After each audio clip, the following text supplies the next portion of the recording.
Gloria a Dios. Dios les bendiga, amados hermanos, hermanas. Una vez más, damos gracias al Señor porque Él nos concede la oportunidad de compartir la bendita palabra del Señor, palabra que no regresa a Él vacía. En esta ocasión vamos a compartir esta palabra del Señor allá en el libro de Efesios y vamos a leer el capítulo 4, el versículo 3 al 6. Dice la palabra del Señor: solícitos en guardar la unidad del Espíritu, en el vínculo de la paz, un cuerpo y un espíritu, como fuisteis también llamados en una misma esperanza de vuestra vocación, un Señor, una fe, un bautismo, un Dios y Padre de todos, el cual es sobre todos y por todos y en todos. Gloria al Señor. Pidámosle al Señor que nos bendiga mediante esta palabra que viene de su boca. Bendito sea el Señor. Padre, te damos gracias de antemano en esta hora y te pedimos que nos bendigas por medio de esta palabra que no regresa a ti jamás vacía. En el nombre poderoso de Jesús, que sea de gran bendición a las vidas de mis hermanos, mis hermanas, hacia aquellos que están hoy afligidos, pasando por una situación difícil. Extiende tu mano poderosa, Señor, que seas tú obrando en sus vidas, en el nombre poderoso de Jesucristo. Gracias, gracias te damos de antemano, Señor. Amén. Gloria a Dios. Bien, hermanos, los creyentes, o nosotros como creyentes, debemos manifestar la unidad como cristianos de la iglesia en sus relaciones, en nuestras relaciones, la manera en que nosotros nos relacionamos, cada uno de nosotros como hermanos y con los demás. Y vemos aquí en la palabra del Señor, Efesios, en el capítulo 4, versículo 4 al 6, nos menciona el apóstol Pablo algunas verdades verdades unificadoras que debemos tomar en cuenta en nuestras vidas como creyentes en el Señor. Y sabemos que esta encomienda la hace Dios a la iglesia, a nosotros, y vemos que el apóstol Pablo aquí nos señala 7 verdades que unen a los cristianos y además repasa esas enseñanzas para motivarnos a los deberes, ¿verdad?, que tenemos marcados nosotros según la palabra de Dios. Allá en la Biblia de Efesios, en los primeros versículos, porque el apóstol Pablo aquí vemos que él dice en el versículo 1, yo pues, preso en el Señor, os ruego que andéis como es digno de la vocación con que fuisteis llamados, con toda humildad y mansedumbre, soportando con paciencia los unos a los otros en amor, solícitos en guardar la unidad del Espíritu en el vínculo de la paz. Estas son las encomiendas que la palabra nos hace. Y bueno, primeramente, ¿verdad?, vemos una verdad unificadora aquí y es un cuerpo, menciona la palabra. Se refiere más que nada a la iglesia, a nosotros. Nosotros somos la iglesia del Señor, nuestro cuerpo es templo del Espíritu Santo y formamos parte de la obra maravillosa del Señor, un remanente elegido por el Señor y un cuerpo de la cual nuestro Señor Jesucristo es la cabeza, porque la Biblia nos dice allá en el versículo 22 al 23 del capítulo 1 de este libro, y sometió todas las cosas bajo sus pies y lo dio por cabeza sobre todas las cosas a la iglesia, y dice el versículo 23, la cual es su cuerpo, la plenitud de todo aquel que todo lo llena en todo. Gloria al Señor. Entonces aquí vemos la soberanía de Dios, un cuerpo en Cristo Jesús.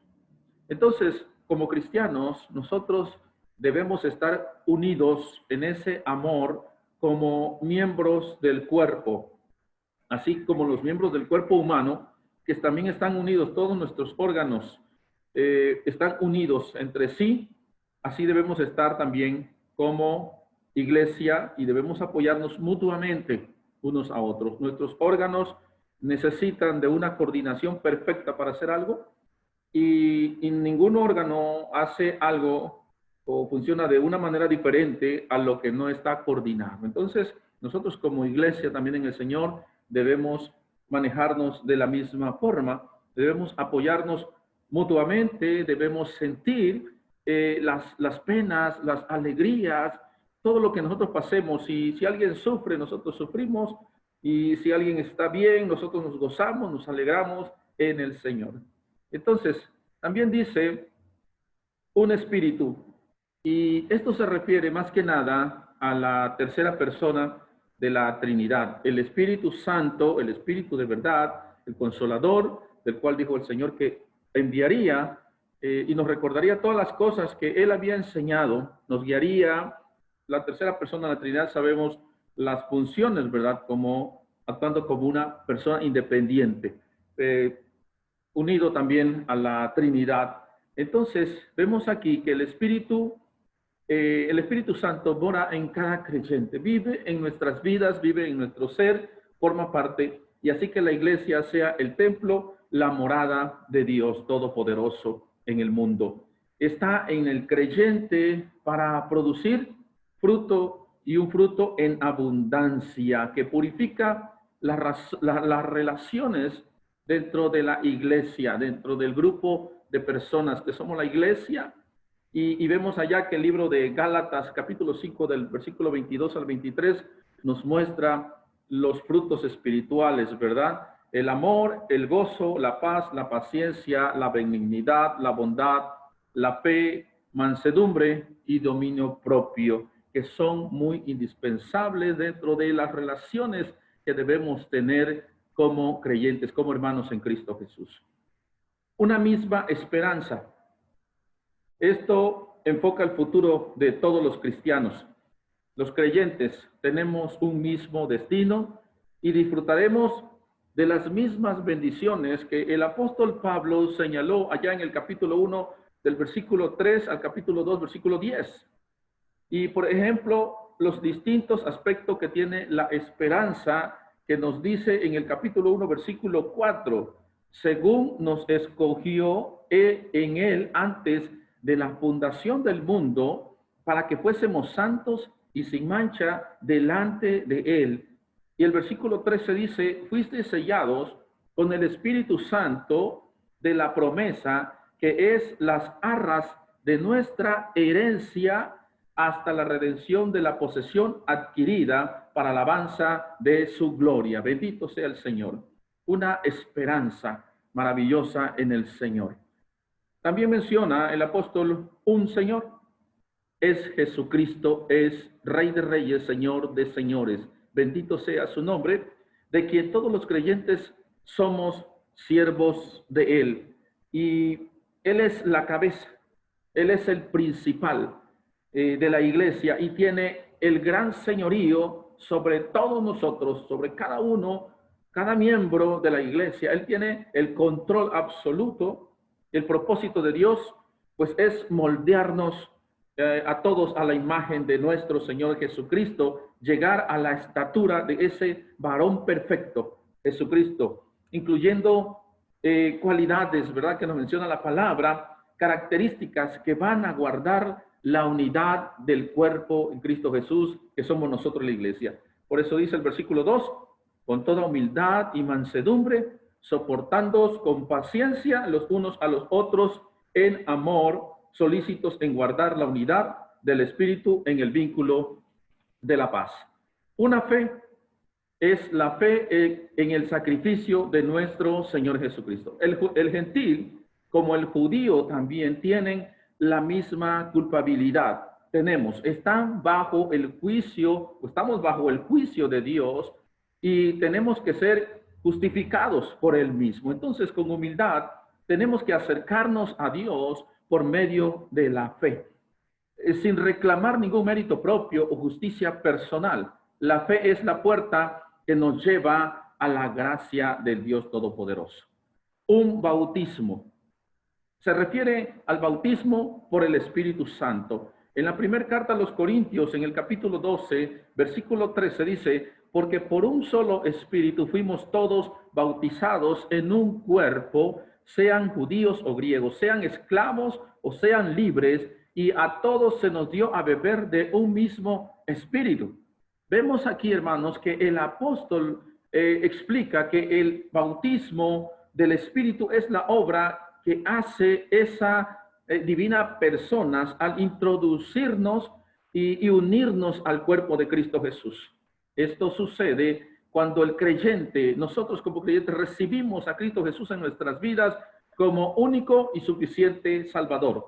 Por el bautismo del Espíritu quedamos unidos al Hijo, o sea, a Cristo y a todos los demás cristianos. Gloria al Señor.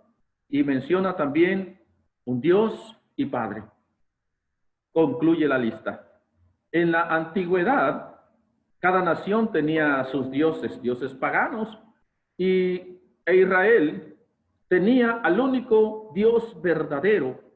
Algunos creían tener a Dios en exclusiva para ellos, pero sin embargo el hombre es el creador y Dios de todas las naciones. El Señor es el creador y Dios de todas las naciones. Bendito sea su nombre. Las personas que reciben a Cristo de cualquier nación, de cualquier idioma que ellos hablen, se han sometido o nos hemos sometido al mismo Dios poderoso y por eso estamos unidos en el Señor. Entonces los hermanos de un solo Padre pueden ser muy diferentes en cuanto a sus características, en cuanto a sus aspectos, sus habilidades, intereses, el comportamiento, lo que sea su conducta, pero no dejan de ser hijos del mismo Padre. Pablo entonces concluye aquí recordándonos que el mismo Dios y Padre es supremo y sobre todos los creyentes cumple además sus propósitos a través de ellos y ha hecho morada en todos nosotros como creyentes. Entonces, la unidad como cristianos está basada en nuestra relación con el Padre Celestial, el Hijo y el Espíritu Santo, la Santísima Trinidad. Entonces, la unidad es indestructible y es eterna. Gloria al Señor. Entonces, hermanos, pensemos la manera, ¿verdad?, en que esta unidad nos debe de mantener unidos totalmente a nuestro Señor Jesucristo. Piense en una experiencia que usted haya tenido en relación con la unidad entre cristianos. ¿Cómo se manifestó o cómo faltaban algunos de los principios que se encuentran, ¿verdad?, allá en el versículo 2 al 6. Bendito sea el Señor. Hermanos, recordemos que nosotros como creyentes debemos manifestar la unidad de la iglesia en nuestras relaciones, como dice la bendita palabra del Señor.